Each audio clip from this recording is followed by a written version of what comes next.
chosen ones, narcissists love spying. They thrive on it. In my own situation that I went through, I experienced spying on me to the highest degree possible. Post discard, you know, they were spying on me. They hacked my phone.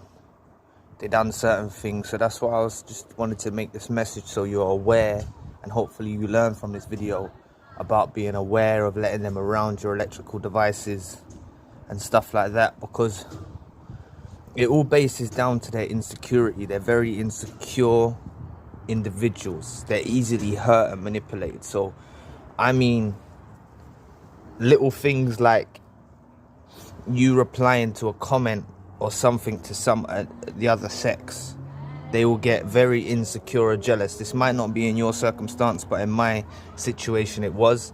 They were very insecure and jealous, and it was probably because they were doing their own sort of misbehavior in why they felt so insecure and jealous. But they put a software on my phone where they could see what I was doing. I don't know how long it went on in time, how long they did do this for, but it must have been because prior to me doing it, they were very encouraging me to get a smartphone. This was a long time ago, but they were very encouraging me to get a smartphone. And I didn't really like smartphones. I found them as a distraction and stuff. I was okay with the old phone, just using it to make calls and whatnot. But they were very encouraging me, so I think that was around the time when they must have put the software into the device. But this went on to after the discard, and I was at home with my phone, and it was moving by itself, and it was doing things by itself. So I had to get rid of that phone. This is what they do, so I'd just be aware they thrive on it. But anyway, please press the like and the subscribe button. Help your brother out. It will take 2 seconds of your time. Thank you. They thrive on it, so I'll just be aware, like, they love the idea of knowing what you're doing. You know, they can see what you're searching, what's on your mind. You know, so be careful if you're watching these videos. They may know you're watching these videos as well. You know, they'll sit and be quiet about it. You've got to understand, these sadistic individuals, like when you hear these stories about people that have set up cameras in people's bathrooms and stuff like that, you know, like, we always look at them as pervs, but they're like narcissists. They feel entitled to the fact that they can watch you doing stuff. And this is all from a demonic trait which carries in them, which is spying. Spying is a demonic trait, and spying is a light word for it. It's very invasive. It's harassing. It's harassing you. It's stepping in your personal space. It's not giving you the privacy that you deserve, and they feel entitled to that. And once you know that, if they let you know that they're in the phone, like in my circumstance where they let me know, it can sort of try and drive you crazy, you know, because someone's in your phone, you know. And they've painted this whole picture and smear campaign about you, to the point of, like, no return, when they've gone full unmasking, and at the same time they're sitting there watching you in their phone. This is why I'll say to you, don't believe the discard, don't believe all of that stuff. They're very preoccupied with you, and they've got you in mind. And not a lot of people talk about this, but they have you in mind. It's not something that is a good quality to have you in mind, like a loving thought and stuff like that. It's very sadistic, but at the same time you're preoccupied in their minds. So that's why they'll take time out of their day to spy on you and whatnot. And like, even the lesser narcissists, they're still narcissists, but they all do the spying on the social media because they can see what you're doing. So if they haven't had a chance, or you've got a new phone, or you've got to understand is, if you've been involved with these, if your phone's draining of battery very quickly, it's very heated up, your phone's very heated up, stuff like this is all signs that you've got hacked.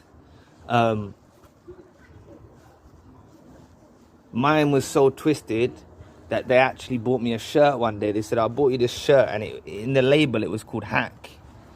And it was only when looking back, they took the mick, man. They hacked my phone and they bought me a t-shirt that said Hack. So that's how twisted they are. But I would say just be careful of that. I'm not saying all of them do this, but just be careful and alert to make sure they haven't done this, because all of them would like to do that. They would all like to do that if they knew how to do it and stuff like that. They would all like to do that. And there's even a software now called Pegasus.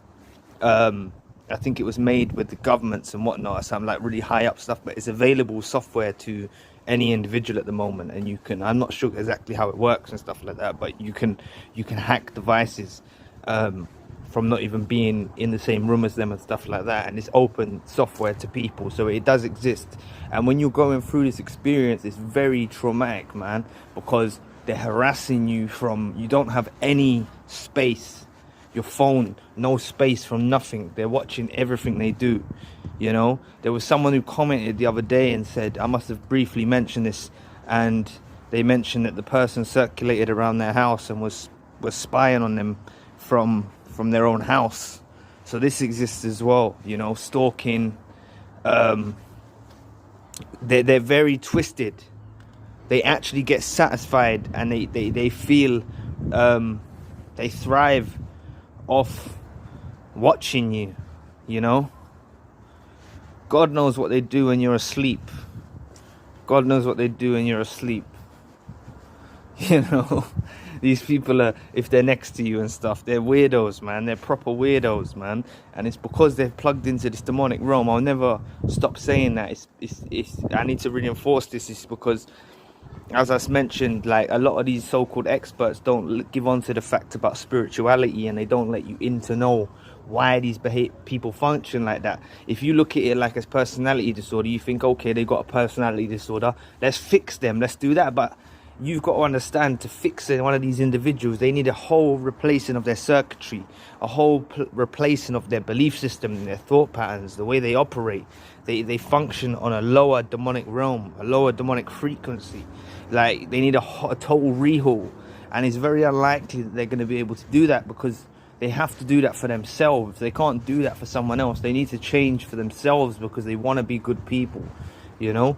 And the fact is, they're taken under control by these demonic entities, which, if you look at things like spying, doing horrible, hurtful stuff to individuals, like sadistic stuff, twisted stuff, and taking satisfaction off it, that is a demonic creature. You've got to understand that, like, who thrive and take satisfaction off sadistic stuff is they're possessed, man. They're possessed by the demonic realm, and that's what they are. And that's why we, as empaths, we're chosen to be empaths. Like, it's all predestined to the point that we were made this way by God, by the universe, however you want to look at it. We evolved this way to be like this, to have empathy, to have love, to have care. They haven't come to this degree of thinking. They're not able to be as advanced as us. They haven't got that in them. They don't hold that value. They don't have that as a value. It's not something that comes to them naturally. So it can't be taught. It can't be taught. They can't really rehaul what they want to think. They can't really do that. This is how it is, and this is why, like, you know, spying's one of the things that they do, but they maintain this to the end. And the thing is, they'll even make you, even if if they're pressurizing you to say, like, let me look at your phone and see what you've been doing, and they search through your phone, then they project that insecurity onto you, and it makes you start searching their phone, checking their phone because they're checking your phone. And all of this is very toxic, man, and all of this is traits of a narcissist. They do this checking phone thing, yeah. But these other ones, these greater ones and stuff like that, these spiritual narcissists and stuff, they'll just hack your phone straight up and you won't even know, and they'll just stay quiet and just watch, you know. Some of these more ones that are just at least telling you, let me look through your phone, but at the same time, it's a very toxic behavior. If you, between two people, don't have trust, and then what is that relationship about if you don't have trust? you know, and they'll make you self-doubt your own self and make you think that you're doing wrong and stuff like that. They're able to project their own insecurities onto you, and it's just, I don't do that. I don't project, you know, onto other people, and empaths don't really project onto other people. Chosen ones don't project onto other people. So, you know, this is what they do. And this is their coping mechanism. But anyway, just watch out for the spies, man. They love it, they thrive on it, and it really satisfies them spying on you. So just be careful out there. Anyway, please press the like and the subscribe button, and I'll catch you all soon. Peace.